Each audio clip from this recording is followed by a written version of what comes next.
Саламатсыздар ма, құрметті көрермендер? Менің атым Айдаров Дамир, және де мен өзімнің Мидтерм жұмысымды қорғауға дайынмын. Мидтерм сұрақтары бойынша біз қазақ мәдениетінің тарихы жайлы ақпарат беруіміз керек еді. Олардың ішінде критерийлер бойынша біз ежелгі түрік мемлекеттері жайлы және де олардың тарихының біздің тарихымызға ықпалы мен сабақтастығы жайлы айтуымыз керек. Сонымен қатар қазақ хандығының құрылуы, қазақ хандығының құрылғаннан кейін протекторатқа отырғаннан кейін қазақ АКСР мен КСР және сонымен қатар Алаш автономиясы жайлы ақпарат беруіміз керек. Одан кейін біз қазақ елінің өзінің егемендігі мен тәуелсіздігіне қалай жеткені жайлы айтуымыз керек еді. Негізінен қазақ халқының тәуелсіздік жолындағы тарихы өте ауқымды, кең әрі қызықты болып табылады. Және де ол сонау сақ дәуірінен басталады.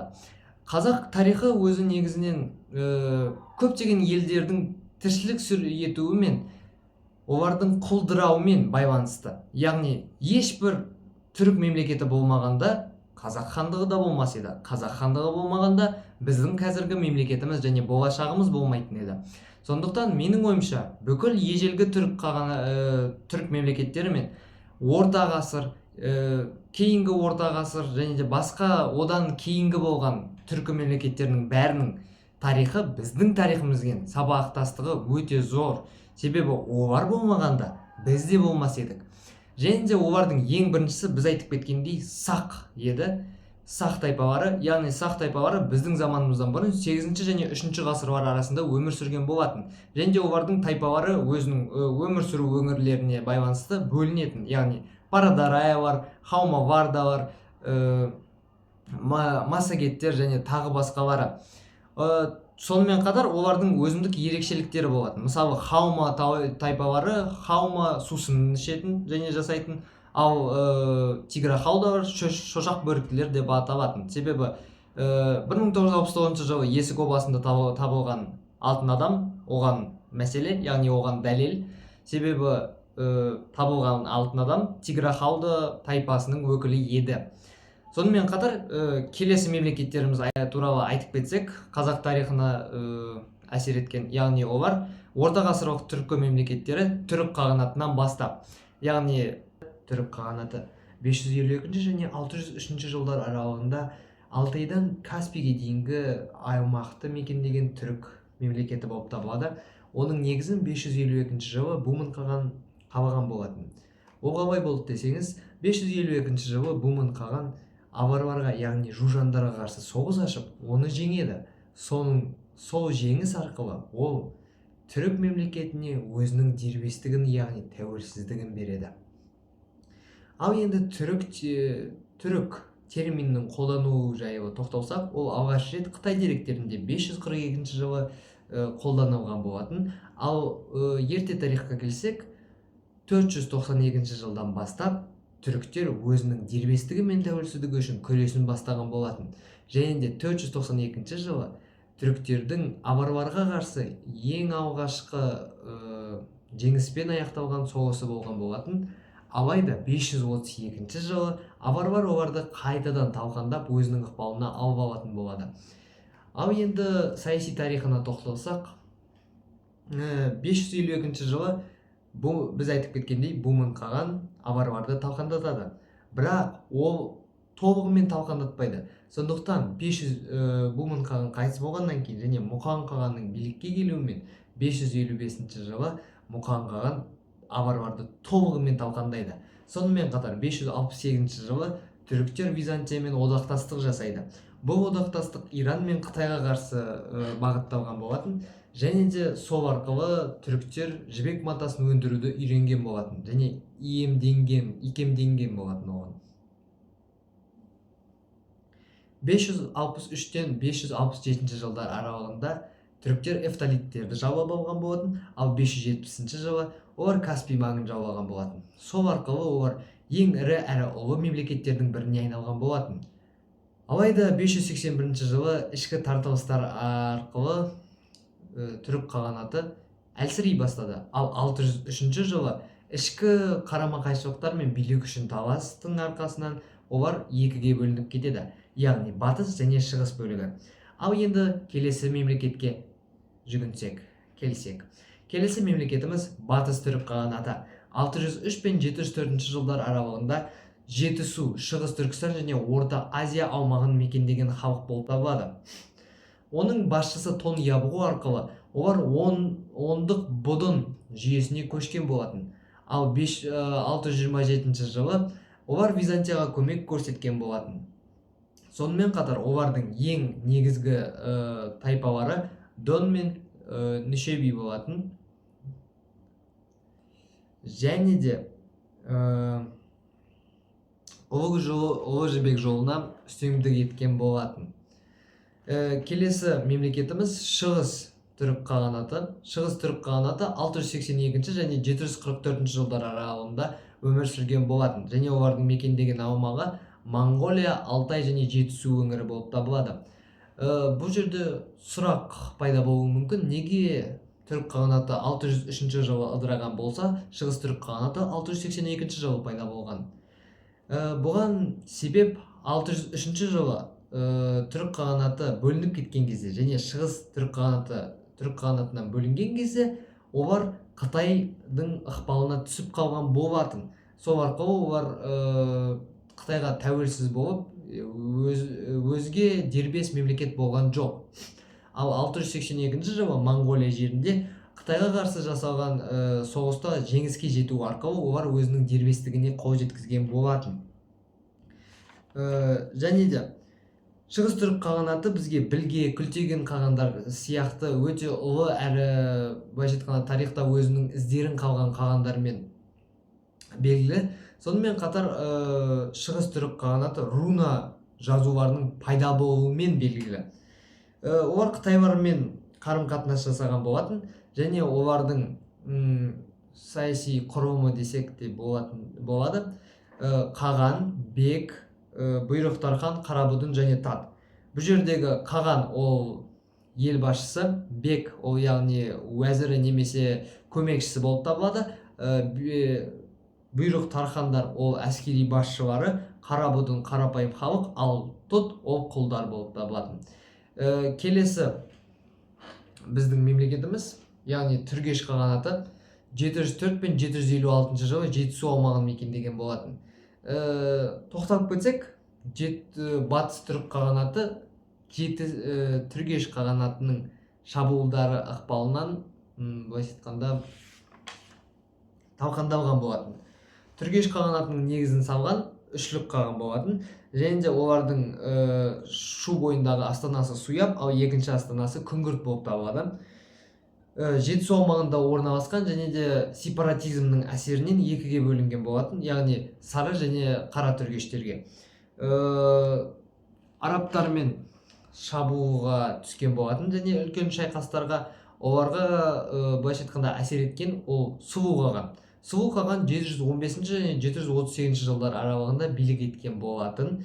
Және де осы билік мерзімінің арасында ол туыстық былайша айтқанда заң құрған болатын.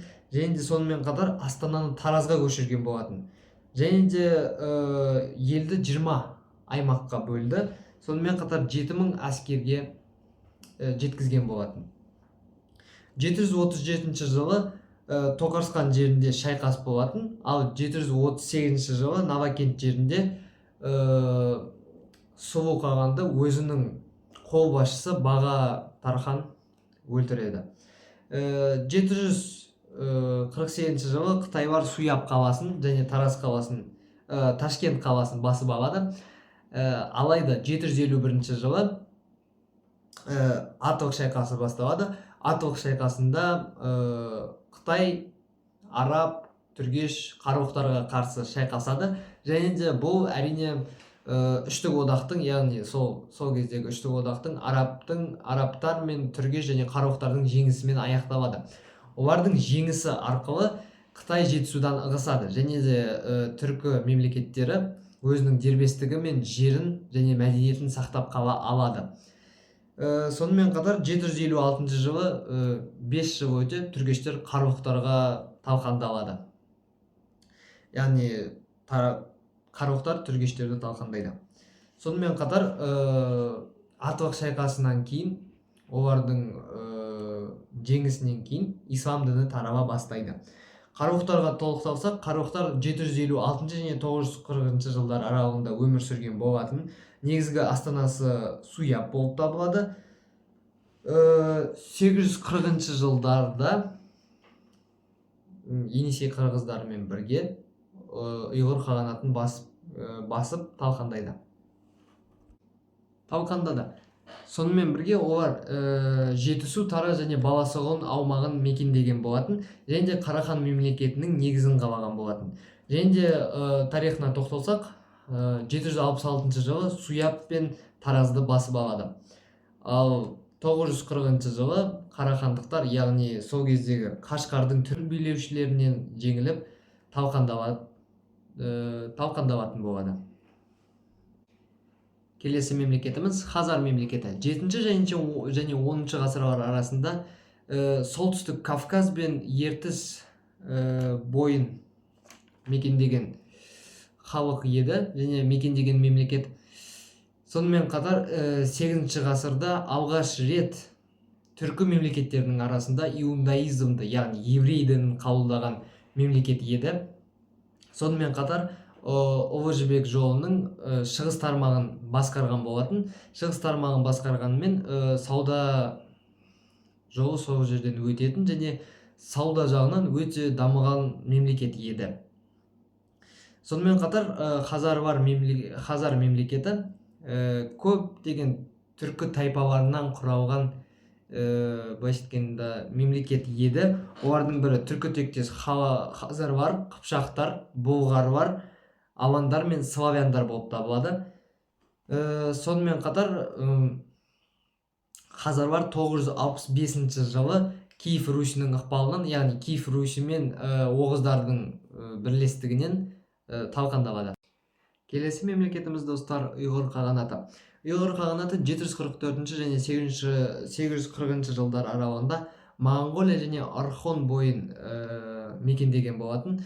Сонымен қатар 744 жылы батыс түрік қағанаты мен шығыс түрік қағанаты мен Түргеш, Қарбұқ секілді мемлекеттердің әлсірегені арқылы және солардың әлсірегенін пайдаланып ұйғыр қағанаты пайда болады. Және де оның ең алғашқы және былайша айтқанда негізін салушы Құтылық Білге қалған болатын.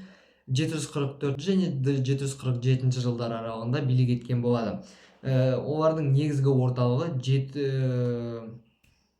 Орхон өзені бойында болады. Сонымен қатар ұйғыр қағанаты Қытаймен өте тығыз байланыста болады. Сондықтан былайша айтқанда Таң империясымен одақтас болады, өте дос одақтас. Сол арқылы Таң империясында болған көтерілістер, мысалы Ана Равляльдің болған 753 пен 763 жылдар аралығында болған көтеріліске қарсы шығып Таң империясына көмектескен болатын. Діндеріне келсек, түркілер секілді көк тәңірге табынған болатын. Содан кейін ислам дінінің таралуымен ислам дініне еріккен болатын. Және де ең басты ерекшеліктерінің бірі, ұйғыр қағанаты түрік елдерінің арасында ең алғашқы жазуды қолданған мемлекеттердің бірі болып табылады. Және де олар өзінің жазуын соғды жазуына қарап негізделген жазуды шығарған болатын. Сонымен қатар ұйғыр қағанаты сауда мен қолөнерге өте ерекше мән берген болатын. Саудаға мән бергендіктен олар Қытай, Орта Азия және Иран арасындағы жібек жолын басқарған болатын. Келесі мемлекетіміз Оғыз мемлекеті. Оғыз мемлекеті 9 және 11 ғасырлар арасында Сырдария бойының ортаңғы және төменгі ағысы мен Арал маңын мекендеген болатын. Оғыз тайпалары және Оғыз мемлекеті астанасы Яңгикент болған, жаңа кент деп айтуға да болады. Содан кейін жаңа Грузияға көшкен болатын. Және де оның саяси құрылымына, яғни әлеуметтік топтарға бөлсек, яғни көсемі жабғу немесе ябғу болған, және де көл еркін деген жабғудың былайша айтқанда мұрагері болған. Сюбашы ол әскер басы, ал Атабек тәрбиелеуші болған. Енді саяси тарихына тоқталсақ, ең бір одақтас және өте жақсы қарым қатынас қалыптасқан ел оғыздармен ол Киев Руси болатын. Киев Русимен бірге олар 965 жылы 965 жылы Киев Русимен оғыздар бірлесіп Хазарларға қарсы шайқас ашып, ол шайқаста жеңіп Хазарларды талқандаған болатын. Ал 985 жылы оғыздар Киев Русимен қайта бірлесіп бұлғарларды талқандалған болатын. Сол арқылы оғыздар саудамен де қарқынды дамыған болатын. Тек қана жаугершілік ісімен ғана айналаспай, сол сауданың дамуы мен саудадағы былайша айтқанда қызығушылық болғандықтан олар Ұлы Жібек жолының батыс бөлігін, батыс тармағын басқарған болатын. Сонымен қатар 11 ғасырдағы қыпшақтардың күшеюінің әсерінен және де олардың шайқасы мен шабуылдарының кесірінен оғыздар талқандалып Қыпшақтың құрамына кіріп кетеді, Қыпшақ хандығының. Келесі мемлекетіміз Қимақ қағанаты. Қимақ қағанаты 9 және 11 ғасырлар арасында өмір сүрген болатын. Олар батыс Моңғолиядан қазіргі солтүстік шығыс Қазақстан және Ертіс бойы аумағына көшіп келген болатын.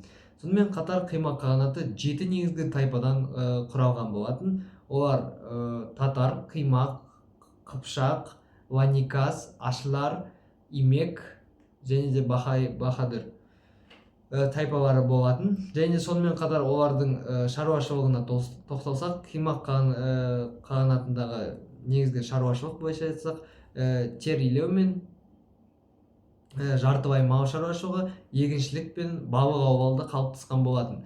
Сонымен қатар темір өндіру, әшекей бұйымдар жасау және де қару-жарақ жасау өнерінде жетік меңгерген болатын. Олардың негізгі астанасы Ертіс бойында орналасқан болатын, Имақия қаласы, ал Карантия қаласы Алакөл астанасы Алакөл бойында құралған, және де ол Қимақтардың жазғы астанасы болып табылатын.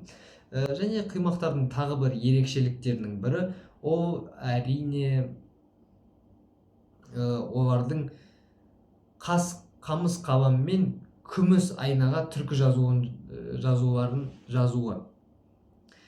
Сонымен қатар Қимақ қағанаты Оғыз қағанаты секілді 11 ғасырда Қыпшақ хандығының күшеюінің ықпалынан талқандалып, Қыпшақ хандығының құрамына қосылған болатын. Келесі Қарахан мемлекеті. 942 және 1212 жылдар аралығында Жетісу және Шығыс Түркістан аумағын мекендеген мемлекет болып табылады. Оның негізін салушы 915 және 955 жылдар аралығында өмір сүрген Сатуқ Баурахан болып табылады. Қарахан мемлекетінде вакф және ихта секілді жер үшін салықтар қолдануға болатын, және де 955 жылы Сатуқ Баурахан қайтыс болғаннан кейін таққа оның ұлы Мұса хан отырады. Және 960 жылы Мұса хан ислам дінін мемлекеттік дін ретінде жариялайды. Және де Қарахан мемлекетінің ең алғашқы және сол кездегі негізгі астанасы Баласағұн қаласы болып табылды.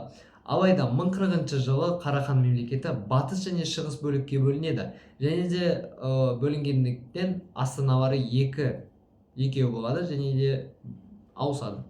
Шығыс Қарахан мемлекетінің астанасы Қашқар қаласы болады, ал батыс Қарахан мемлекетінің астанасы Үскент болады.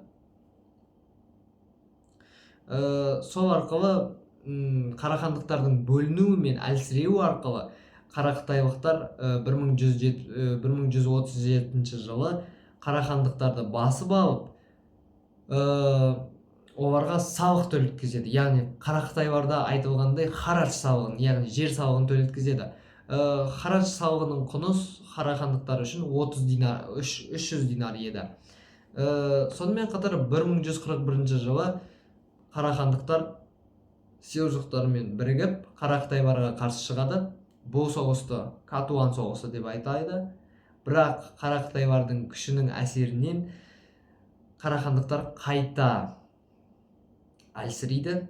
Сонымен қатар тағы бір қызықты деректер, ол Жүсіп Баласағұнидің құтты билік еңбегінің Қарахан билеушісіне берілгені, және сол кезде Жүсіп Баласағұнды бас уәзір атағының берілуі. Сонымен қатар 1212 жылы Қарахан мемлекетін толығымен басып талқандатады. Оның батысын Хорезм Мұхаммед Шах басып алады, ал шығысын Күшлік хан Найман хандығы басып алады. Келесі мемлекет Қарақытайлар мемлекеті. Қарақытайлар мемлекеті 1128 және 1213 жылдар аралығында Шығыс Түркістан және Жетісу аумағын мекендеген болатын. Яғни бұрынғы Қарахан аумағын мекендеген болатын. Және 1128 жылы олар Баласағұн қаласын жаулап алған болатын. Және сол кездегі халық саны 40 мың адам еді. Олардың көсемін Гурхан деп аталған, ал көсемнің отыратын жерін Ғұз ордасы деп атаған. Сонымен қатар Қарақытай харадж деген жер салығын икемдеген болатын. Және де жаулап алған мемлекеттерді хараджды төлетуге мәжбүрлейтін. Және де харадж динармен төленетін, яғни олардың валютасы динар болып табылатын. Біз білетіндей, Қарақытайдың ең басты ерекшеліктерінің бірі ол әйел адамның мұрагер ретінде бола алуы. Оған мысалы Елудаши Қарақытайлардың ханы болып, Гурханы. Оның өзінің бала мұрагері болмағандықтан, оның өзінің әйелі қайтыс болғаннан кейін мұрагер болып атанған болатын. Біз білетіндей 1137 жылы Қарақытайлар қарахандықтарды басып, оларды салық төлетуге мәжбүрлейді. 1141 жылы Катуан шайқасында оларды қайтадан әлсіретеді. Ал 1171 және 72 жылдары Қарақытайлықтар қайтадан қарахандарға шабуыл жасайды. 1208 жылдары Қарақытайлықтарға алғаш рет наймандар жойқын соққы береді. Алайда ол Қарақытайлар талқанбай, оған шыдап, алайда қатты әлсіреген болатын. Ал 1213 жылы Күшлік хан наймандармен бірге Қарақытай мемлекетін басып талқандап тастаған болатын. Келесі мемлекет Қыпшақ мемлекеті. Қыпшақ мемлекеті 11 және 13 ғасырлар аралығында Дешті Қыпшақ, яғни Еділден Ертіске дейінгі аумақты мекендеген болатын. Олардың қанаттары екіге бөлінетін, яғни оң және сол қанат. Оң қанатының астанасы Сарайшық болатын, ал сол қанатының астанасы Сығанақ болып табылатын. Ең көп кездесетін тайпалары ең бөрілі тайпалары болып табылатын. Және де сонымен қатар көптеген деректер бойынша олар негізінен бидай, тары, арпа өсірумен айналысқан. Олар Әл-Омари мен Петихия сияқты ғалымдар айтқан болатын ол жайлы. Ал Ибн Батутаның деректері бойынша, айтуы бойынша, олар көшпелі мал шаруашылығымен айналысқан. Рубруктың, яғни Рим ғалымының деректеріне сай қарасақ, олар айран жасап ішіп жүретін халық болып табылатын. Сонымен қатар олар жібек жолында жылқы сататын халық деп атайтын. Ол жылқылардың құны 100 динардан 500 динарға дейін жететін. Сонымен қатар 11 ғасырда Қыпшақтардың күшеюі сонша, олар бүкіл Орта Азияны жаулап алған болатын. Сонымен қатар Киев Русьмен саяси бірлестікке келген болатын. Сонымен қатар соғыстан қорғануға мәжбүр болды.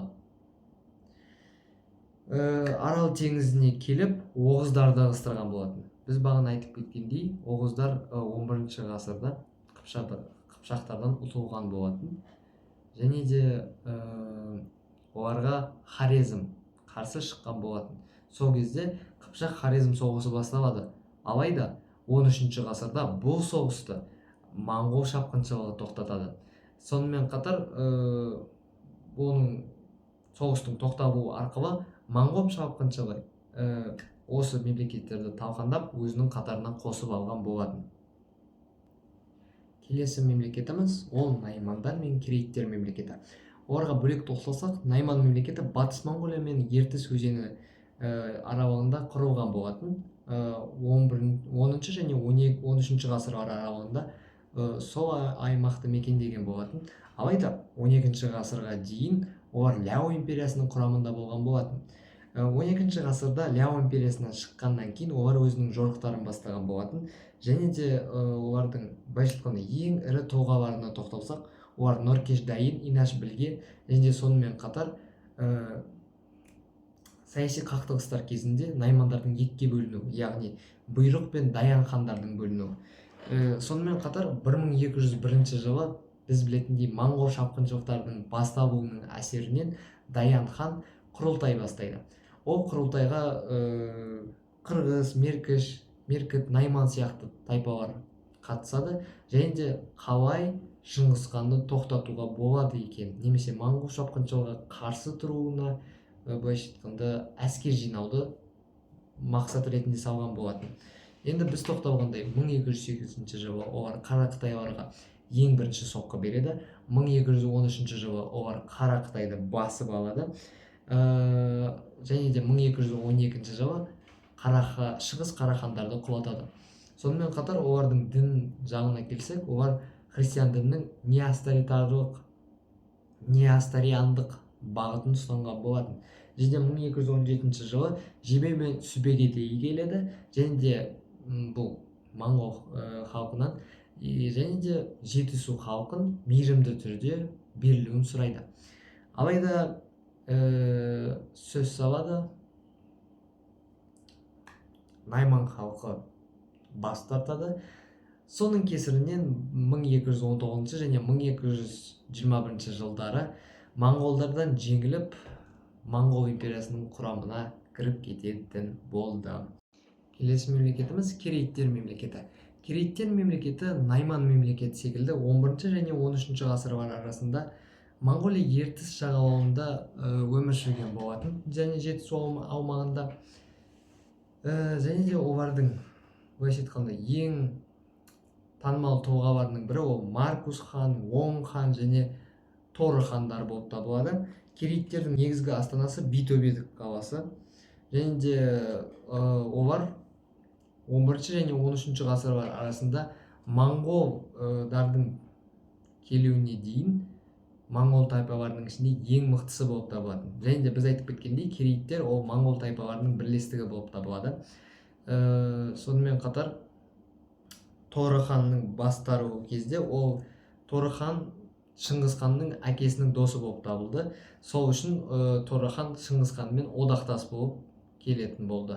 Алайда 1203 жылы Шыңғыс хан керейттерді өздеріне қаратып, Шыңғыс хан империясына қосып алған болатын. Шыңғыс хан керейттерді басып алған болатын, және де өзінің елінің құрамына қосқысы келді. Алайда 1203 жылы ол Торы ханды өлтірген, және де сонымен қатар Торы ханның өлімінен кейін керейттер қоныс аударған болатын. Қоныс аудару арқылы олар қазақ жеріне жеткен болатын. Және де 1206 жылы Онана өзені бойында болған құрылтайда Темүжінға Шыңғыс хан атағы беріледі, және де моңғол мемлекеті пайда болады. Осы уақыттан кейін көптеген шабуылдар мен жорықтар басталады, және де мемлекеттің былайша айтқанда күшеюі мен территориясының ұлғаюы бас алады.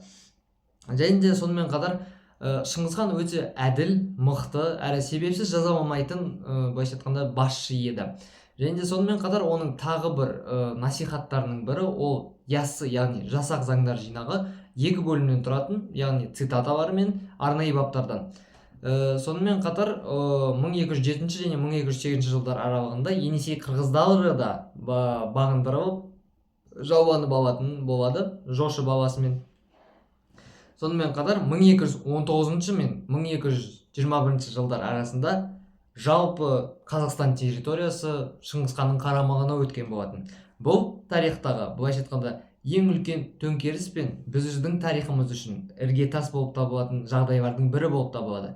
Себебі осы жаулаушылықтар арқылы территорияның ұлғаюы арқылы Шыңғыс хан бұл территорияның бәрін өзінің былайша айтқанда балдарына бөліп берген болатын, яғни Жошыға, Шағатай, Үгедей мен Төлеге. Яғни бұларды ұлыстар деп атады. Жошы ұлысы Алтайдан Дунайға дейін, Үгедей ұлысы сонымен қатар Шығыс Түркістан мен Мауреннахр, ол Шағатай ұлысы болды, және де Моңғолия мен Алтай, Тарбағатай жерлері Үгедей ұлысы болды. Ал Төле өзінің Моңғол мемлекетін басқарған кенже баласы болып табылатын. Ал 1227 жылы Шыңғысханның қайтыс болған 1227 жылы Шыңғысхан қайтыс болады. 1235 жылы Шыңғысханның қайтыс болғаннан кейін Қарақорым құрылтайы өтеді.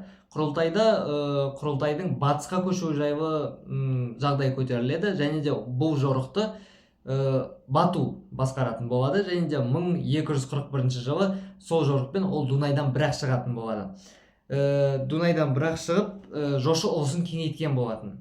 Бұл біздің тарихымыздағы ең маңызды уақыттардың бірі, себебі бір жылдан кейін 1242 жылы Бату хан Алтын Орданың негізін қалайды. Яғни Алтын Орда біздің тарихымыздың ең ірі іргетастарының бірі болып табылады.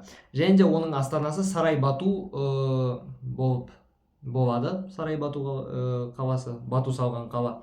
Яғни ал 1255 жылы Бату хан қайтыс болады. 1266 және 1280 жылдар арасында Менгу Темір хан болады. Ал Берке ханмен бірге Масыр байланыс құрады. 1291 және 1312 жылдар арасында Тоқты хан болады, және де бұл кезде сауда-саттық өте қатты даму жолына түседі, және де шаруашылық қатты үлкен жоғары деңгейге көтеріледі. 1342 және 56 жылдар аралығында Жәнібек хан басқарады, және де бұл кезде ең жаугершілік, былайша айтқанда жаулау жорықтық уақыт деп табылады, және де Өзбек хан секілді Алтын Орданың жанданған және де жаһанған кездерінің бірі болып табылады. 1380 және 1395 жылдар аралығында Алтын Орданы Тоқтамыс басқарған болатын, және де 1382 жылы біз білетіндей Тоқтамыс Мәскеуді өртеп жіберген болатын. Және де 1380 жылдардың аяғында Алтын Орда, Ақ Орда және де Моғолстан елдері Әмір Темірге қарсы шыққан болатын. Және де 1391 жылы алғашында Әмір Темір мен Тоқтамыс соғысы басталады, және де яғни Құндықжа жеріндегі соғыс, Құндызша. Бұл соғыс Әмір Темір мен Тоқтамыстың арасында болады, және де Тоқтамыс бұл соғыста жеңіліс табады. Алайда 1395 жылы бұл соғыс қайталанады, және де Әмір Темір мен Тоқтамыс қайттан шайқасады. Алайда Тоқтамыс қайттан ұтылып қайтыс болады. Осы кезде жаңа мемлекеттер пайда болады, яғни Алтын Орда ыдырайды. Сонымен қатар айтып кететін жағдай, Шыңғысханның шапқыншылықтарынан кейін, Шыңғысхан мемлекетінің қалыптасуынан кейін және ұлыстарына бөлінуінен кейін, былайша айтқанда бүкіл мемлекеттердің басшылары және де хандары тек қана сұлтандар болатын. Ал сұлтандар ол Шыңғысханның ұрпақтары болып табылатын. Келесі мемлекетіміз айтып кеткендей Алтын Орданың сол қанаты, яғни Алтын Ордада Тоқтамыс ханның қайтыс болғаннан кейін Ақ Орданың пайда болуы, яғни Қазақстан аумағында пайда болған болатын. Ең басты оқиғаларының бірі ол Әмір Темір ұрпақтарымен күресі, және де олардың ішінде оларға қарсы жеңістері. Және де Орыс ханның тұсында тәуелсіз мемлекетке айналуы. Және де Ақ Орда былайша айтқанда Алтын Ордадан кейінгі Қазақ хандығының іргетасы болып табылды. Себебі осы мемлекеттің негізінде және де оның территориясының негізінде 15 ғасырдың орта жағында Қазақ хандығы құрылған болатын. Келесі мемлекетіміз біз айтып кеткендей 14 және 16 ғасырлар арасында өмір сүрген Ноғай ордасы. Ноғай ордасының негізін 14 ғасырдың орта жағында Едіге би Алтын Орданың Беклер бегі болған би негізін қалайтын болады. Сол арқылы 1440 жылға дейін Ноғай ордасының гүлденуін және дамуын қамтамасыз ететін болады. Және де сонымен қатар Ноғай ордасының тағы бір ерекшеліктерінің бірі ол қазақ халқының этникалық және мәдени түрден ықпалы өте зор еді. Себебі қазақ хандығымен олар өте тығыз байланыста болған. Және де сонымен қатар Ноғай ордасы ыдырағаннан кейін олардың көп бөлігі Қазақстан жеріне, яғни қазақ хандығына қосылған болатын. Енді одан кейін біз айтып кетеріндей Әмір Темір мемлекеті.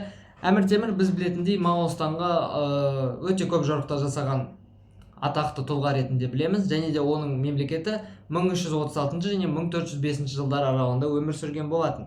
Және де біз білетіндей 1391 жылдары Құндызша жерінде шайқас өткен болатын. Біз білетіндей Тоқтамысқа қарсы. Ал тағы қосымша ақпарат айтсақ, 1371 және 91 жылдар аралығында Әмір Темір Моңғолстанға 10 шақты жорық жасаған болатын. Және де сол арқылы Моңғолстанды күйретіп әлсіреткен. Және де былайша айтқанда үлкен зардабын тигізген тұлға болып табылады. 1395 жылы біз білетіндей тағы бір Құндызша екінші шайқасында Тоқтамысты өлтірген болатын. Ал 1404 жылы Қытайға жорық жасаған, ал 1405 жылы Отырар қаласында қайтыс болған. Және де былайша айтқанда біздің тарихымызға қандай қатысы бар деген сөздер пайда болуы мүмкін. Бірақ бұл өте қате сұрақ деп ойлаймын. Себебі біз білетіндей Әмір Темір хандығы Орта Азия жерін мекендеген болатын. Және де былайша айтқанда басқа түркі мемлекеттерімен де олардың былайша айтқанда қатынасы болған, және де сабақтастығы болған. Яғни сонымен қатар Самарқандты гүлдендірген адам, және де Қожа Ахмет Яссауи кесенесі мен Арыстан баб кесенесін салдырған адам болатын. Қожа Ахмет Яссауи кесенесін 1397 жылы Түркістан қаласында салдырған болатын. Яғни былайша айтқанда Әмір Темірдің жорықтары және де мемлекетінің гүлденуі мен содан кейін құлдырауы біздің тарихымыздың анықпас бөлігі. Себебі Самарқандтың гүлденуі болмаса, сонымен қатар Түркістандағы кесенелер салмаса, қазіргі кезде былайша айтқанда бұл кесене жоқ еді. Яғни мәдени тұрғыдан және де тарихи тұрғыдан Әмір Темірдің біздің еліміз үшін ықпалы өте зор болып келеді. Сонымен қатар Түркістан әр хандар үшін және әр қашанда қасиетті қала болып табылатын. Және де бұл менің ойымша біздің мемлекетіміздің арасындағы сабақтастыққа өте үлкен әсерін тигізді деп ойлаймын. Келесі біздің қазақ тарихында өте ірі орын алатын мемлекеттердің бірі ол Моғолстан мемлекеті. Моғолстан мемлекеті 1348 жылдан 16 ғасырдың басына дейін өмір сүрген болатын. Және де оның негізін қалаған Тоғылық Темір болып табылады. 1348 жылы 17 жаста қалаған болатын жорықтар арқылы. Және де Моңғолстан қазіргі шығыс, оңтүстік Қазақстан, сонымен шығыс Түркістан мен Шыңжаң өңірлерін қамтыған болатын. Және де неге бұл қазақ тарихындағы ең ірі орын алатын мемлекеттердің бірі? Себебі 1465 жылы біз білетіндей Есен-Бұға хан, 1433 жылы келген хан Керей мен Жәнібекке Жетісудан жер береді. Сол арқылы қазақ хандығы құрылады. Яғни бұл мемлекет нағыз көмекші мемлекет, яғни қазақ хандығының пайда болуының іргетасының қалануының себепкері болып табылады. Және де біз білетіндей 1371 және 1391 жылдар аралығында Әмір Темір осы Моғолстанға өте көп, яғни 10 шақты жорық жасаған болатын. Және де бұл жорықтардың кесірінен Моғолстан өте қатты әлсіреген болатын. Алайда 1405 жылы Әмір Темірдің қайтыс болуымен Моғолстан мемлекеті қайта гүлденеді. Және де 1427 жылы билікке келген Уәйіс хан қайтыс болады да оның орнына екі ұлы, яғни Есен-Бұға мен Жүніс таққа отырады. Алайда 5 жылдан кейін 1433 жылы тақ толығымен Есен-Бұға ханға өтеді. Және де 1465 жылдары ол Керей мен Жәнібекке Жетісу жерінде жер береді. Осылайша көптеген түркі мемлекеттерінің әсері, өмір салты және де қасиеттері мен мемлекеттерінің құрылуы, құлдырауы арқылы біз 1465 жылы өзіміздің тарихымыздың басталуына, яғни қазақ хандығының тарихының басталуына жеттік. Яғни 1465 жылы Қозыбасы жерінде қазақ хандығының іргетасы қаланады. Және де оның кейбір ойлар бойынша ол сол бірден бөлініп, қазақ хандығы бірден бөлініп, былайша айтқанда қазақ хандығын құрған деген ой туындауы мүмкін, бірақ алайда бұл олай емес. Ол 1459 жылы Әбілхайыр хандығынан бөлінеді. Яғни Әбілхайыр хандығы 1428 және 1468 жылдар аралығында өмір сүрген мемлекет болып табылады. Көшпелі өзбек мемлекеті немесе Шайбани мемлекетінің мұрагері болып табылады.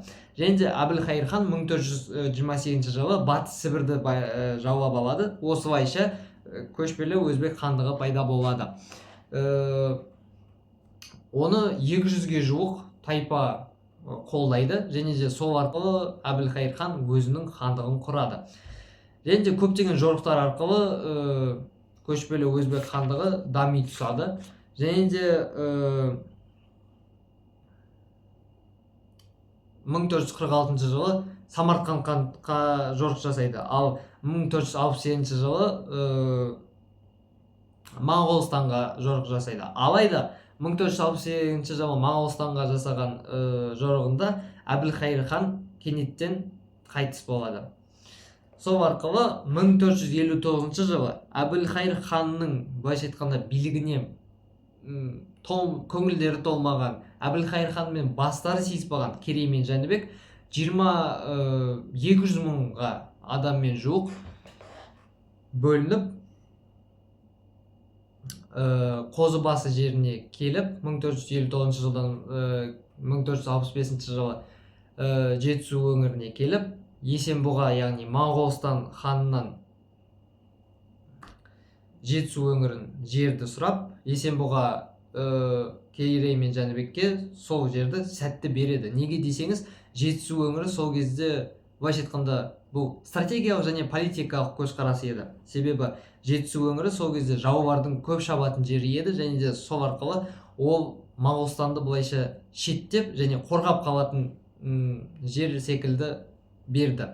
Және де 1465 жылы Қозыбасы жерінде біз айтып кеткендей қазақ хандығының іргетасы, яғни қазақ елінің тарихының басы қаланады.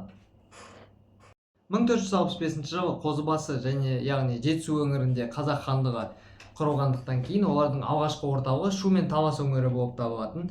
Және де сонымен қатар енді қазақ хандарының былайша айтқанда хандығының территориясын кеңейткен және территориясыны дамытқан, былайша айтқанда қатты әсер еткен хандарға тоқталсақ, ең алғашқы хан ол 1511 және 1523 жылы өмір сүрген Қасым хан, яғни елді басқарған.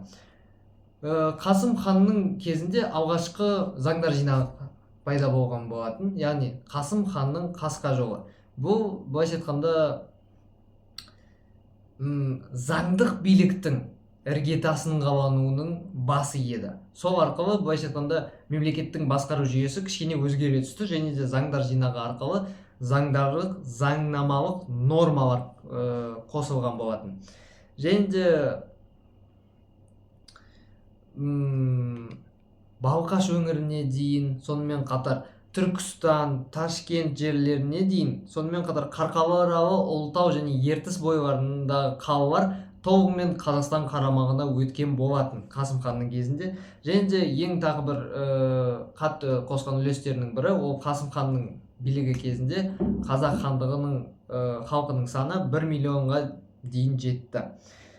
Және де оның шығарған заңдар жинағы, яғни Қасым ханның қасқа жолы, бұл кейіннен Есім ханның ескі жолына, сонымен қатар жеті жарғының былайша айтқанда негізіне айналған болатын. Келесі ханымыз ол Хақназар хан. Былайша айтқанда біз білетіндей 42 жыл бойы ең ұзақ отырған хан, 1538 және 1580 жылдар аралығында өмір сүрген. Хақназар ханның тұсында қазақ жері және қазақ халқы қайтадан бірге бастады. Және дегі сыр бойындағы қалалар тобығымен қазақ хандығының қарамағына көшкен болатын. Сонымен қатар Хақназар хан Ноғай ордасы, Сібір хандығы және Бұхараға қарсы күресте қазақ жерінің тұтастығын сақтап қала алған болған хан болатын. Алайда Бұхар ханы мен Ташкент ханының арасында болған соғыста ол екінші Абдаллах пен Баба Сұлтанды қолдаған болатын. Яғни ол екінші Абдаллахты ашық түрде, ал Баба Сұлтанды жасырын түрде қолдаған болатын. Хақназардың былайша айтқанда біздің тарихымызға қосқан үлесі ол яғни тарихтың халықтың мәдени түрде дамуы және сонымен қатар бірге былайша айтқанда қиындықтан өте бастауы, яғни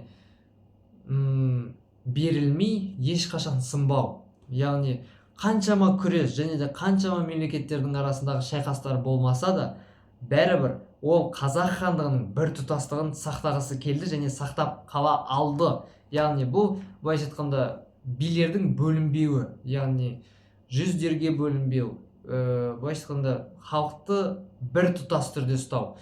Сонымен қатар осы 42 жылдың ішінде ол көптеген былайша айтқанда территориялық аумақты дамытып, сауданы дамытқан еді. Және де осы екі жақтық саясат ұстанғаны үшін Хақназар ханның біріншіден Баба Сұлтан баласын өлтіреді, сосын 1580 жылы оған елші жіберіп Хақназар ханның өзін өлтіреді. Келесі территорияны қалыптастырған беделді хандардың бірі ол Тәуекел хан 1582 және 1598 жылдар арасында өмір сүрген болатын. Және де осы уақыт ішінде қазақ хандығының оңтүстік өңірін кеңейткен болатын. Бұл ханның тұсында Самарқанд, Ташкент және Әнжижан қалалары мен Бұхара қалалары үшін күрес жүргізіп, ол күрестерде жеңіс тапқан болатын. Алайда Бұхар хандығы мен Мәуереннахрға қарсы соғысқа шыққан. Бұхар хандығымен келісім бұзып, Мәуереннахрға кірген болатын. Ал одан кейін Бұхар хандығының өзімен шайқасқа кірген болатын. Яғни 1597 және 98 жылдар арасында Бұхар хандығындағы азаматтық соғысына қатысып, сол соғыста қайтыс болған болатын. Келесі беделді ханымыз Есім хан. Есім хан 1598 және 1628 жылдар аралығында қазақ хандығын басқарған еді. Және де бұл хандық билігінің аралығында ол Жетісу, Түркістан және Ташкент өңірлерін қазақ хандығының құрамына қосқан болатын. Және де бұл ханның кезінде екінші заңдар жинағы, яғни Қасым ханның қасқа жолынан кейін өзіндік Есім ханның ескі жолы заңдар жинағын шығарған болатын. Сонымен қатар Жоңғариямен және де Бұхарамен соғысқан болатын. Және де бұл соғыстарда былайша айтқанда халықтың әскери күшін және де өмірін, бір тұтасты өмірін сақтап қалған болатын. Және де 1627 жылы Қатаған қырғынында Тұрсын ханды Түркістанда басып алғысы келгені үшін өлтіреді. Келесі заңдар жинағының құрамына тоқталсақ, Есім ханның ескі жолында біріншісі сүйек құны, екіншісі өнер құны, үшіншісі жеті ата өтпей құда болмау болды. Және де 1628 жылы Есім хан қайтыс болғаннан кейін оның орнына Жәңгір хан келеді. Біз білетіндей Жәңгір хан өте былайша айтқанда қиын жағдайда қазақ хандығын басқарған еді. Яғни Жәңгір ханның билігі кезінде көптеген шапқыншылықтар мен былайша айтқанда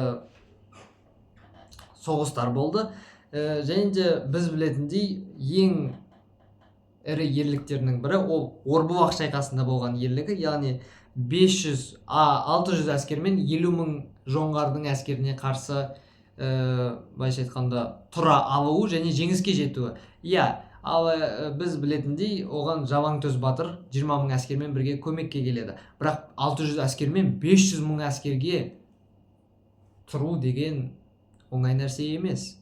Және де бұл былайша айтқанда Жәңгір ханның ең былайша ірі ерліктерінің бірі.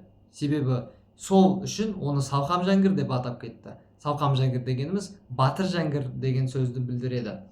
Яғни жәңгір хан болмағанда біздің қазақ хандығымыз не болар еді? 500 әскермен 50 мың әскерді құру деген қандай? Басқа сыймайтын ой негізінен.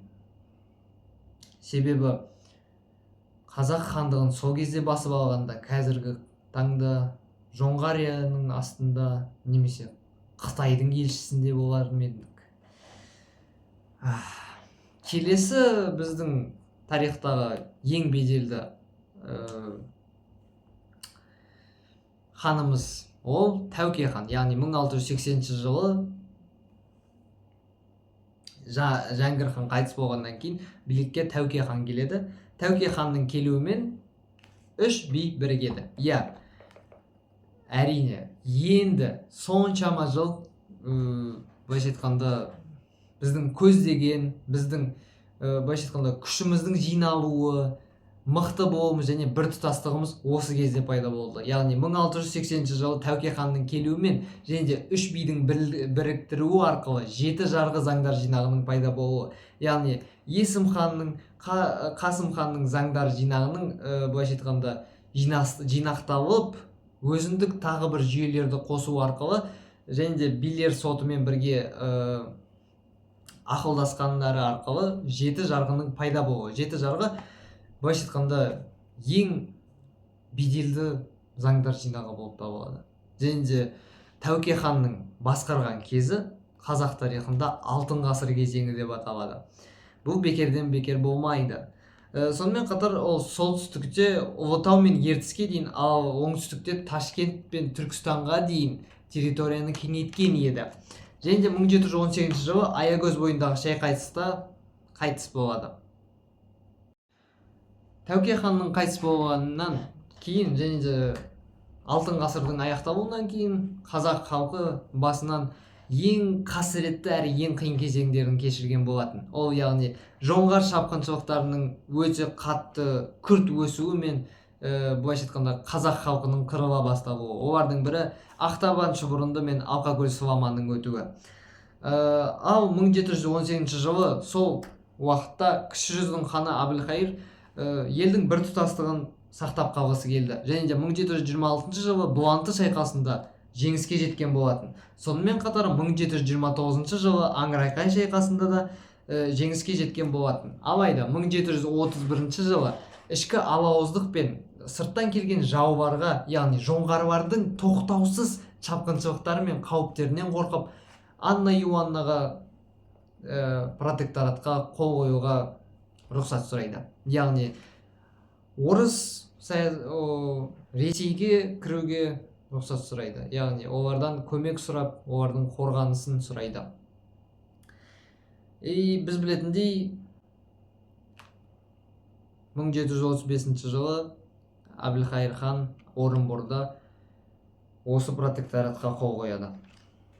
Ал Анна Иоанна Әбілқайыр ханға өзінің елшісін Тевкелевті жібереді. Сол арқылы кіші жүз өзінің былайша айтқанда дербестігінен деп айтсақ та болады, айырылып Ресейдің құрамына кіріп кеткен болатын. Яғни оның қол астында жүрген болатын.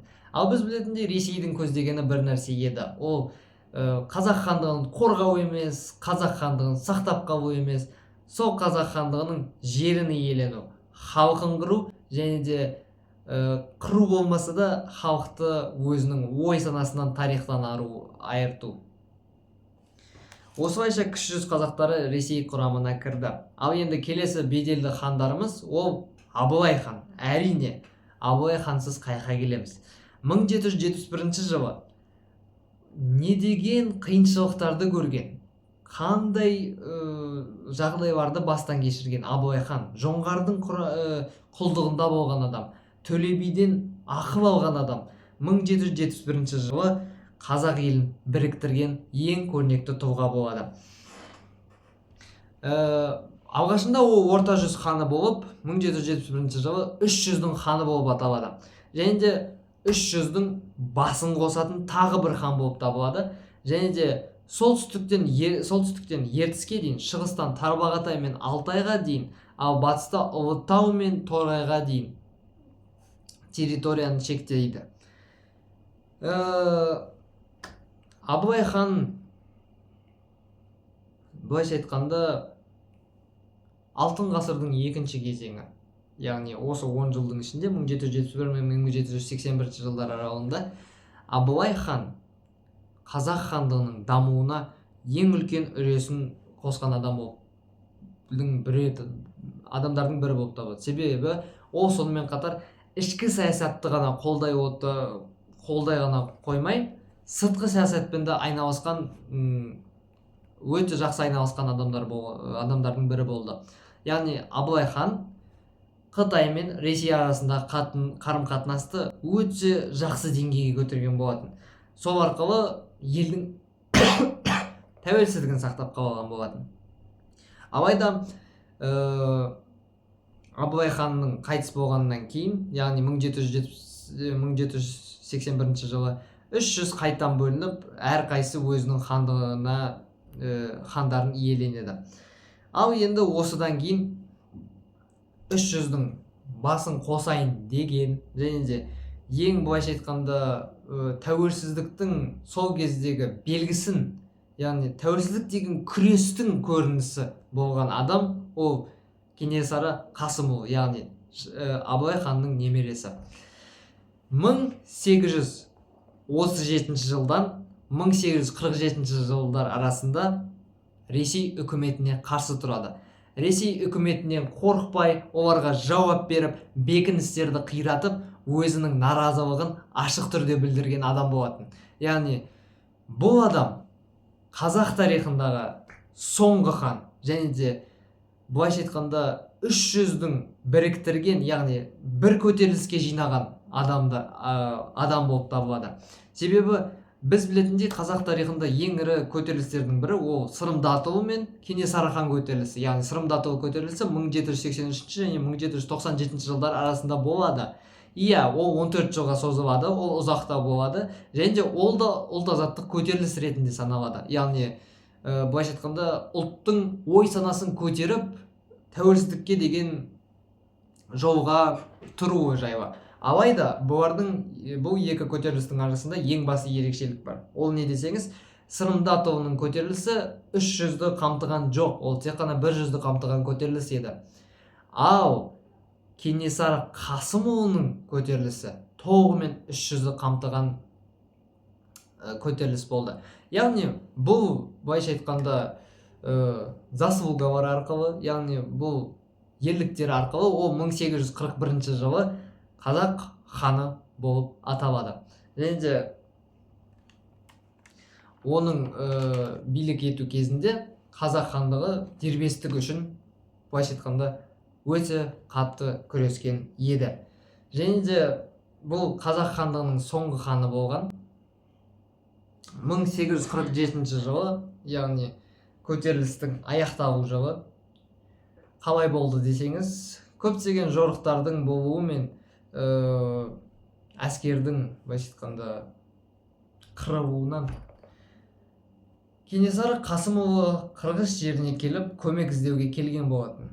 Алайда деректер бойынша қырғыз шаруалары оларды сдавать етіп, орыс үкіметіне Кенесары Қасымұлының басын шапқан болатын. Осылай қазақ хандығының дербестік пен тәуелсіздік үшін күресі бірнеше уақытқа, бірнеше 10 жылдықтарға тоқтаған болатын. Бұл орысша айтқанда қазақ хандығының тарихының переломный моменті болып табылды. Және де біз білетіндей 1822 және 1824 жылдар аралығында қазақ хандығындағы хандар билігінің жойылуы туралы декреттер, яғни документтер қабылданған болатын. 1822 жылы орта жүзде Сібір қырғыздары туралы жарғы қабылданған болатын, және де орта жүзде хандық билік жойылды. Ал 1824 жылы Орынбор қырғыздары жайлы декрет қабылданып кіші жүзде хандық билік жойылған болатын. Осы заңдардан кейін қазақ жері толығымен Ресей қарамағында және Мәскеудің басқармасына түскен болатын. Және де бірінші істеген заттарының бірі орыстандыру саясатында ол яғни қазақ жерін белгілі бір аймақтарға бөлу еді. Яғни басқару жүйесінің өзгеруі, облыстар, уездер, болыстардың қойылуы, дін және мәдени қысым, сонымен қатар жер саясаты мен әлеуметтік саяси бақылау және де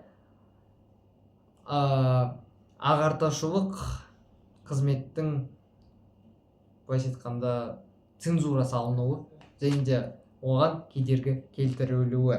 Яғни 1867 және 68 жылдар арасында болған реформа біз білетіндей қазақ жері 3 генерал-губернаторлыққа бөлінген болатын. Яғни Түркістан, Орынбор және де Батыс Сібір генерал-губернаторлығы. Түркістан генерал-губернаторлығының астанасы Ташкент, Орынбордікі Орынбор, ал Батыс Сібірдің орталығы Омбы еді. Және де 1716 жылдан бастап Қазақстан жерінде бекіністер салына бастады. Біз білетіндей, және де біз айтып кеткендей, Кенесары ханның көтерілісінде осы бекіністер қиратылған болатын. Көптеген бекіністер. Және де 1716 жылды Омбы бекінісінен бастап 1843 жылда Верный бекінісіне дейін бекіністер салынған болады. Бұның қазіргі кезде мейлі пайдасы бар шығар. Себебі 1843 жылы құрылған Верный бекінісі қазіргі кезде біздің еліміздегі ең ірі қалалардың бірі болып табылады, Алматы қаласы. Алайда қалай қарамасақ та ол кезде бұл бұндай ниетпен жасалған зат емес еді. Бұл орыстандыру саясаттың негізі, яғни қазақ хандығының өзінің тарихын ұмытуы жайы. Сонымен қатар толығымен орыстандыру, яғни русификация саясатына өту еді. Және де осы арқылы бекіністердің салынуы арқылы, сонымен қатар орыстандыру, русификация, яғни орыс мектептерінің салынуы, яғни мектептерде орыс тілінің былайша айтқанда обязательный нәрсе болуы, яғни әрқашанда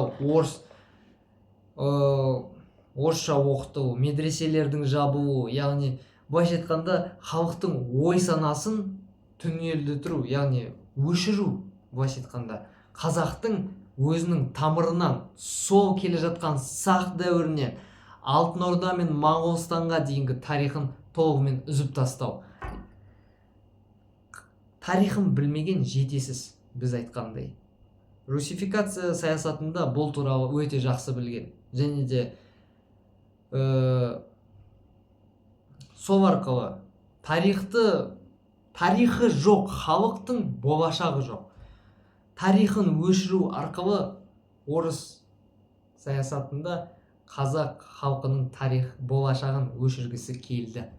Біз айтып кеткендей, Алтын Ордадағы Бату хан, Берке хандардың жасаған үлкен ерліктері, Ақ Ордада жасаған, Ақ Орданың пайда болуы, сол арқылы біздің былайша айтқанда тарихымыздың дамуымызға, біздің пайда болуымызға себепкер болуы. Сол кезде орыс князьдіктардың түркі мемлекеттеріне табынушы болуы, яғни табынушы дегенде былайша айтқанда тәуелді болуы, салық төлеуі. Бұл өте қызықты әрі қиын жағдай еді. Орыстандыру саясаты негізінен өте ақылды жүзеде асырылған болатын.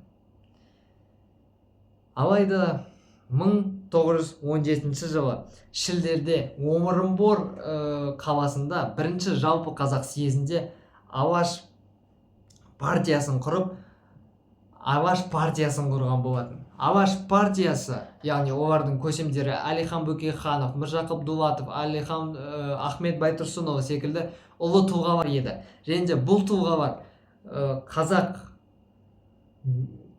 халқының былайша айтқанда ой санасын жетілдіргісі келді. Яғни сауатын ашып, сонымен қатар көздерін ашқысы келді. Себебі қазақ мемлекетіне орыстандыру саясатының мақсатын көрсеткенде қазақ халқы қандай қауіпті жағдайға түскенін түсінер еді.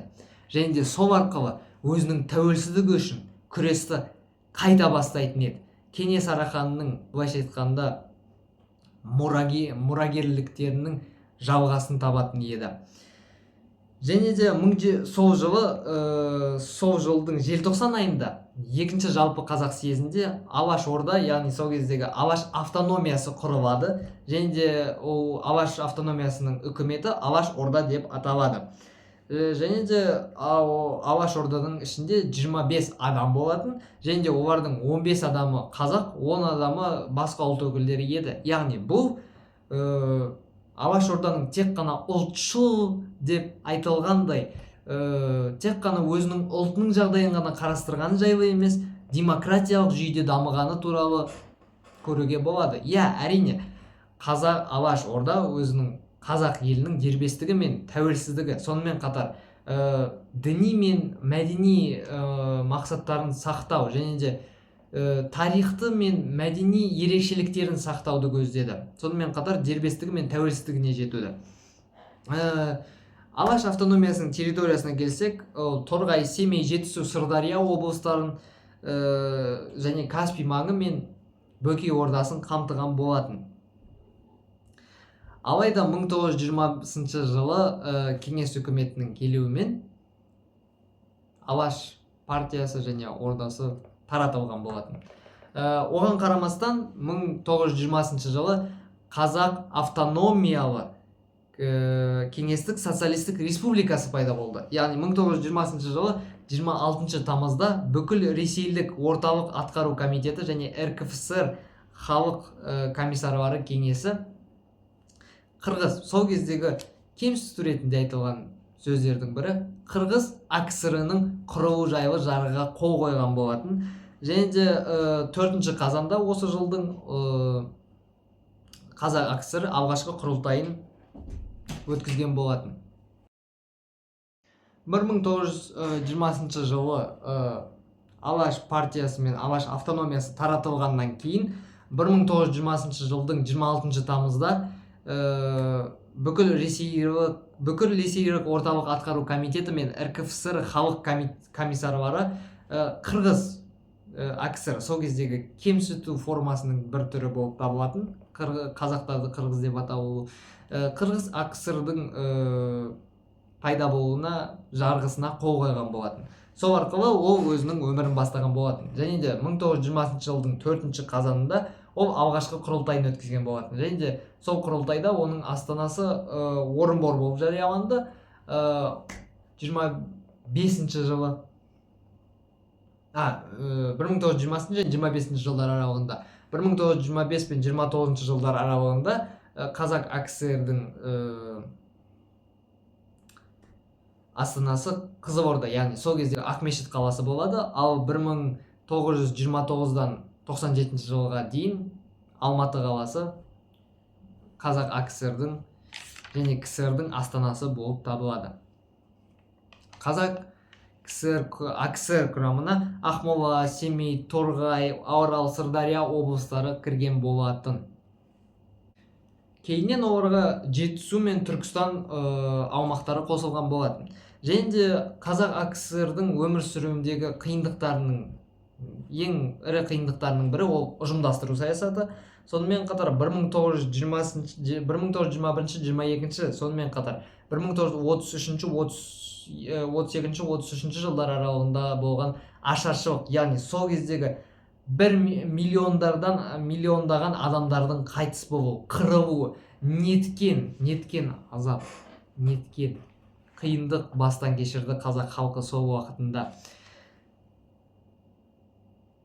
Орыстандыру саясаты, русификацияның өзінің болуы қазақ хандығына үлкен зардабын тигізді, бірақ орыс халқы сонымен тоқталған жоқ.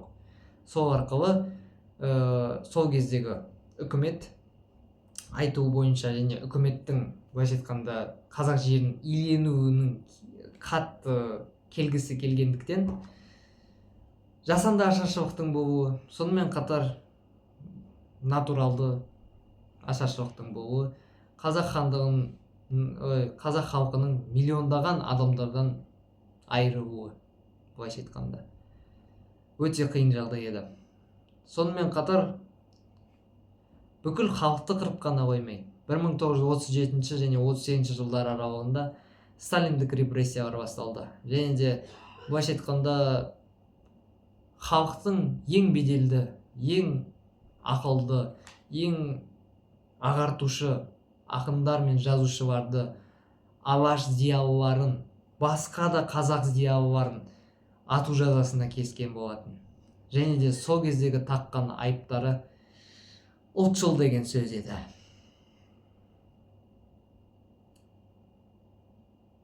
Ұлтшыл деген сөз. Сонда халық өзінің халқы жайлы ойлауға болмай ма? Халық өзінің халқының дамуы үшін күресуге болмай ма? Әлде тәуелсіздікке ұмтылуға болмай ма? Неткен қиын жағдай. Бұл дұрыс па? Мен сыншы емеспін, бірақ алайда менің ойымша бұл тым бұрыс жағдай болатын. Осындай қиын жағдайлардан кейін, сонымен қатар 1941 және 45 жылдар арасында ұлы отан соғысының басталуы, одан бетер халықтың, былайша айтқанда, итак қиын демографиялық жағдайын одан әрі қысқарта бастады. Себебі Қазақстан жерінен 1,5 миллион адам майданға аттанған болатын. Және де миллионнан астам қазақ көшіп, не қоныс аударып, не қайтыс болған болатын. 1936 жылы Қазақ АКСР, Қазақ КСР болады. Яғни Қазақ Кеңестік Социалистік Республикасы. Яғни бұл жерде де 1936 жылы 5 желтоқсан күні КСРО-дағы Қазақ АКСР одақтық республика дәрежесіне көтеріледі. Және де Қазақ КСР деп атала бастайды. Сыртқы ішкі саясаты бәрібір Мәскеудің бақылауында қалады. Және де осы алдында реформаның айтып кеткеніндей 1867-68 жылдардағы реформалардың тағы бірін айтып кетсек, 3 генерал-губернаторлық, оның 2-еуі ғана Мәскеуге табынған болатын. Түркістан генерал-губернаторлығы өзіндік басқару жүйесін қалыптастырған болатын. Неге десеңіз, себебі өте, былайша айтқанда, жеңіл. Себебі Мәскеу өте алыс болды, және де ол ондай алыс жақтан генерал-губернаторлықты басқара алмады. Бірақ бәрібір ол, былайша айтқанда, қарап бақылап тұрды. Және де республикада өзінің конституциясы, жоғарғы кеңесі, өзінің министрлері болды. Алайда бүкіл жағдайлардың бәрібір Мәскеуден шешілген болатын. Және де біз айтып кеткендей 1925 жылы астанасы Қызылорда Ақмешітке көшеді, ал 1929 жылы Алматы қаласына көшеді. Яғни территориясы қазіргі Қазақстан территориясына жуық еді. Және де 1930 және 50 жылдар арасында индустрияландыру кезінде зауыттар мен экономикалық маңызы зор орындар ашылған болатын. Бірақ сонымен қатар отаршылдық және мәдени шектеулер қойылған болатын.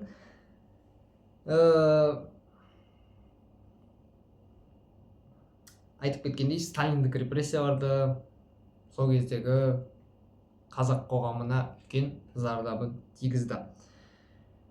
1900 сонымен қатар тағы бір әсер еткен жағдайлардың бірі, ол 1964 жылы, яғни тың-тыңайған жерлерді игеру, яғни жаппай миллиондаған десятина жерлердің жыртылуы. Оның бір себебі болса да, себебі болмаса да жыртылуы, яғни жердің құнарсыздана басталуы. Сонымен қатар тағы бір русификация саясатындағы ұстанымдардың бірі, ол халықты сырттан ала алмасаң, ішкі саясатынан құрту, яғни шіріту іштен. Біз білетіндей, отырарды да Шыңғысхан сатқан болмағанды кім білсін жауламас па еді. Сол арқылы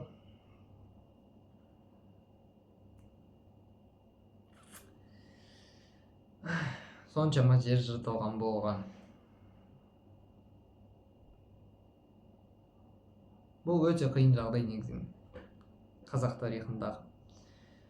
Сонымен қатар 1950 және 80 жылдар аралығында КСРО-ның ірі аграрлық, былайша айтқанда, және индустриялық аймағына айналды. Қазақ жері 50 жылдан 80 жылға дейін, яғни Хрущев пен Брежневтің билігі кезінде индустрияландыру жеріне айналған болатын. Яғни сонымен қатар бұл жерге Юрий Гагариннің алғашқы космосқа ұшуын да кіргізсек болады. Неге десеңіз, қай жерден ұшты? Байқоңыр қаласынан ұшқан болатын. Байқоңыр Қазақстан жері, Қазақстан шекарасындағы орналасқан жер болып табылады. Сол себептен былайша айтқанда Қазақстан КСРО үшін бір қолданысқа ие бір жер еді ғой негізінен. Өзінің халқы барына қарамастан, конституциясы, елі барына қарамастан КСРО үшін ол жай ғана жер аумақ болып та қалды. 1980 жылдардың соңына қарай Кеңес одағы үлкен дағдарыстарға ұшыра бастады. Яғни ұлттық қатынастардың шиеленісуі, экономикалық қиындықтар және де көптеген елдердің өзінің былайша айтқанда тәуелсіздігі үшін күресе бастауы және өзінің сол күрестерінен кейін дегендеріне жетуі болды. Яғни былайша айтқанда өте көп елдік көтерілістер болды. Сонымен қатар былайша айтқанда көтерілістерден бөлек елдер өзінің тәуелсіздігіне ұмтылды. Бұл КСРО үшін, Кеңес одағы үшін өте үлкен қауіп қатер еді. Және де мүмкін олар сол жағдайда түсінген шығар. Алайда олар не болса да КСРОны сақтап қалғысы келді. Сол арқылы 1986 жылы 16 желтоқсан күні тәуелсіздікке жасаған ең үлкен және де ең тәуелсіздікке жақындатқан қадамдарымыздың бірі еді. Сол күні жастардың шеруі және де тәуелсіздік үшін былайша айтқанда күресуі, қаншама адамдардың қаза табуы және де ерлікпен шығуы ештеңеден қорықпастан және де мына әділетсіздікке көңілдерінің тоймауы біздің халқымыздың санасының енді қалыптасуына және де тәуелсіздікке дайындығына, сонымен қатар тәуелсіздікке ұмтылуға және де ол үшін күресуге дайындығын көрсеткен болатын. 1989 жылы Нұрсұлтан Әбішұлы Назарбаев Қазақстан Компартиясының бірінші хатшысы болып тағайындалады. Ал 1990 жылдың 25 қазанда біз айтып кеткендей, Құдай қаласа болатын, егемендік жайлы декларация қабылданған болатын. Қазіргі кезде ол біздің мемлекетте 25 қазан республика күні ретінде тойланады. Және де 1991 жылы тамызда Мәскеуде болған тамыз бүлігінде Ресей, Беларусь, Украина мемлекеттері жоқ, 1991 жылы тамызда Мәскеуде болған тамыз бүлігінде көптеген мемлекеттер өзінің тәуелсіздігін алып КСРО-дан шыққан болатын. Ал 8 желтоқсанда, яғни 1991 жылдың 8 желтоқсанында Ресей, Беларусь, сонымен қатар Украина және де Беловеж басшылары КСРО-ның өмірінің тоқтатуы жайлы заңға қол қоятынын мәлімдейді. Яғни 1991 жылы 8 желтоқсан күні КСРО өз өмірін тоқтатады. Ал 1996 жылы 16 желтоқсан күні сонша жылдар мен ғасырлар армандаған, онау сақ ғасырлардан келе жатқан біздің тарихымыздың және қазақ хандығының, сонымен қатар 1731 жылы Әбілқайыр ханның протекторатқа кіруінен кейінгі және де хандық биліктің жойылғаннан кейінгі армандаған затымыз тәуелсіздікке жетуіміз. Яғни тәуелсіз мемлекетке айналдық. 1991 жыл 16 желтоқсан біздің тарихымызда қызыл дата, тәуелсіздік күні. 1991 жылы 1 желтоқсанда президент сайлауы өтеді. Әрине 91%-бен Нұрсұлтан Әбішұлы Назарбаев жеңеді.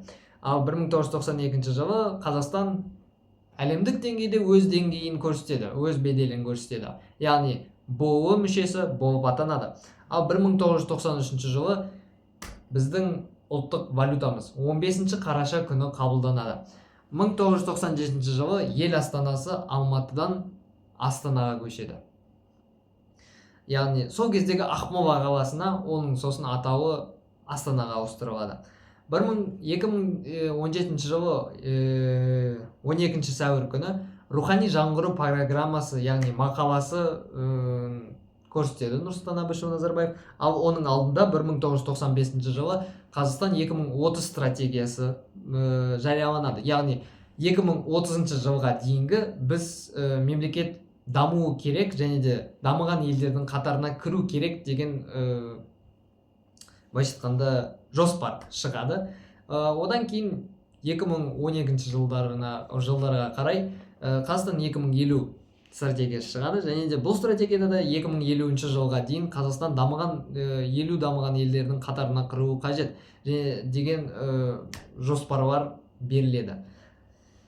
Сонымен қатар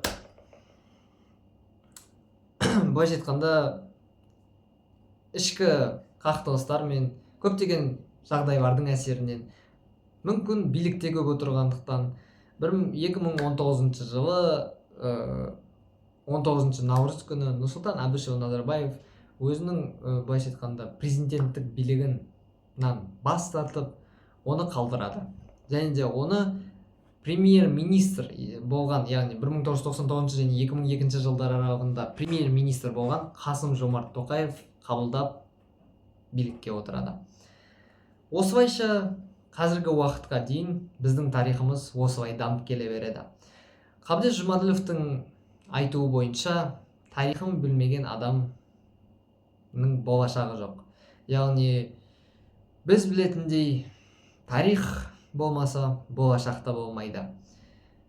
Біздің Қабдеш Жұмаділов атамыз айтқандай, біздің қазақтың алғашқы мектебі түрік мемлекеттері еді.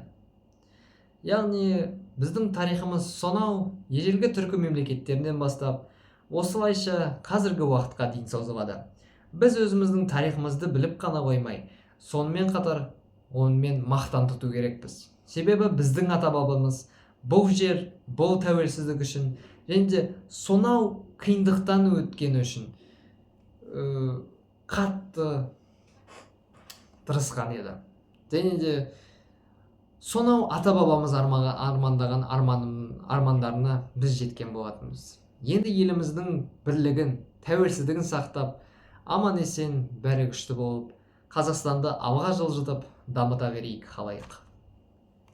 Осымен Мидтерм жұмысын қорғау аяқталды. Сіздерге үлкен рахмет. Қазақстанға тек даму мен алға ұмтылуды тілеймін. Рахмет, сау болыңыздар.